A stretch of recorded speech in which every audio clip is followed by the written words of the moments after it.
petits entrepreneurs, entrepreneuses, nous parlons ben, d'un dernier rôle de pouvoir qui est l'indifférent. Donc, il y a le petit podcast juste avant si vous voulez en savoir déjà un petit peu plus sur ce que c'est. Donc, on connaît tous victime, sauveur, bourreau.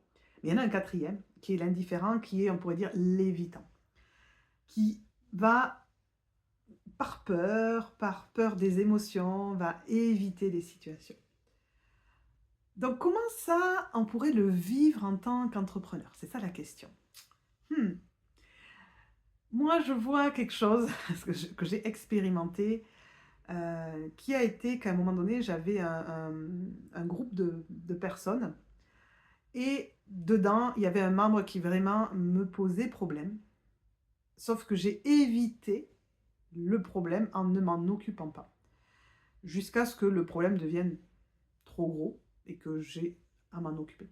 Et donc à stopper cette personne et à dire stop à cette personne. Avant ça, j'ai eu des discussions avec cette personne, j'ai essayé de voir où c'est qu'elle bloquait, parce qu'elle avait vraiment un impact sur tout le groupe. Et je voulais, pour moi, c'était tomber dans la facilité que de dire je dégage cette personne direct, dès les premiers signes.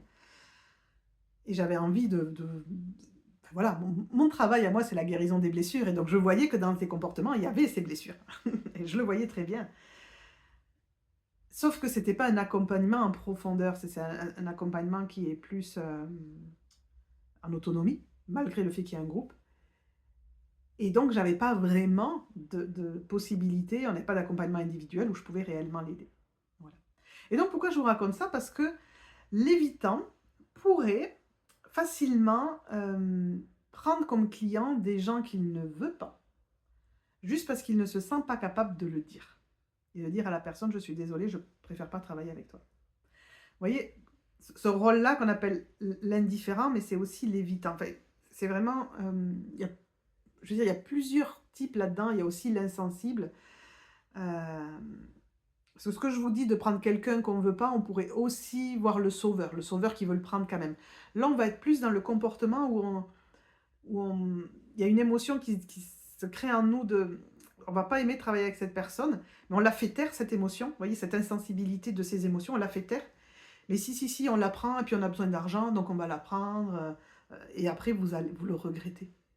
En fait, vous auriez pas dû. Vous sentez bien que vous auriez pas dû la prendre à vous. Votre première impression était la bonne. Votre intuition savait, mais vous avez tout fait taire. Parce que l'indifférent, il est insensible à ses émotions et donc il est coupé aussi de ses intuitions. Et que quand il a ça, une intuition, il a fait taire. Donc dans votre business, vous pourriez avoir ça. C'est-à-dire que vous avez des intuitions qui vous amènent à des endroits, qui vous disent d'aller peut-être travailler avec certaines personnes, qui vous disent peut-être de tester certaines choses, ou vous avez une idée qui germe, et en fait, vous allez l'éteindre. Parce que le mode indifférent, comme il est déconnecté des émotions, il est aussi déconnecté des émotions positives. Et l'intuition, elle est liée à l'enthousiasme, elle est liée à la joie, elle est liée à une idée qui, waouh, nous met en joie. Ah ouais, j'ai envie de faire ça comme ça. Fou, fou, fou. Mais si vous êtes déconnecté de ces émotions-là, ben, même si vous avez cette idée, l'émotion de joie, d'enthousiasme, elle fait pouf, elle s'arrête là. Et donc, vous restez dans une approche de votre business mental, rationnel, déconnecté de vos intuitions. Et si vous êtes là en train de m'écouter, c'est que vous êtes plutôt un entrepreneur qui veut être connecté à la spiritualité, qui veut être connecté à ses intuitions. Mais c'est pas parce que vous voulez que vous y arrivez. Et ça, on est d'accord. Et que peut-être vous allez vous reconnaître là-dedans. Vous allez vous reconnaître dans ce trop de mental, dans ce trop de réflexion, c'est-à-dire ah oui, mais oui, ça m'arrive des fois, j'ai cette intuition et hop, je raisonne de suite et je l'éteins. Et après, je le regrette. Ou après, juste, pouf, ça disparaît et je m'en occupe plus et voilà, ça a disparu. Les intuitions, en fait, il n'y en a plus. Il n'y a plus rien qui pop. C'est comme si tout était... Votre intuition, c'est comme si ça s'était arrêté, en fait. Ça peut arriver beaucoup si euh, vous avez un éveil assez récent. Par exemple, certains qui m'écoutent pourraient être des personnes sur un parcours flamme jumelle, ou pas. Mais vous voyez qu'il y a un parcours flamme jumelle fait qu'on a un éveil spirituel un peu rapide, avec souvent des grosses transformations de vie, avec une mission de vie qui apparaît, avec le fait de changer de boulot et tout ça.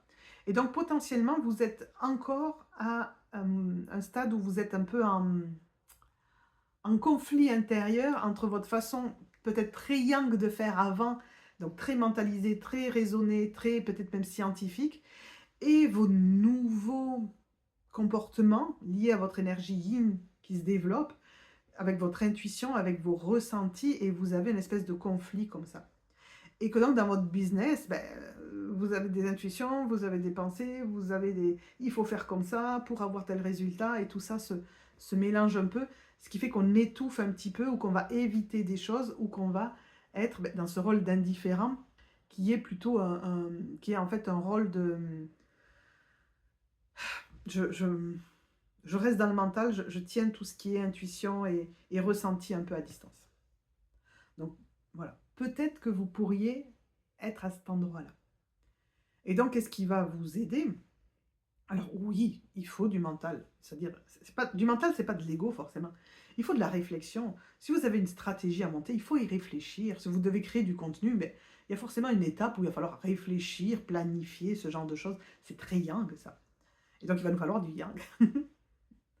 Mais si vous voulez être des entrepreneurs connectés à vous-même, si vous voulez rester dans votre authenticité, c'est ce que je vous propose dans les accompagnements que je fais en marketing digital authentique, c'est de faire du marketing, mais en restant vous-même. Et donc pour ça, il va falloir qu'on reste connecté à son yin, à ses ressentis, à ses émotions, à la joie, à l'enthousiasme, mais aussi à nos peurs, à ce qui nous freine, etc. Il va falloir être connecté à tout ça. Il va falloir être capable d'utiliser son yin et d'utiliser son yang pour créer son activité. L'indifférent, il est un peu déconnecté de tout ça, il est surtout déconnecté de son yin et il a besoin de le retoucher, de lui redonner de la place à l'intérieur.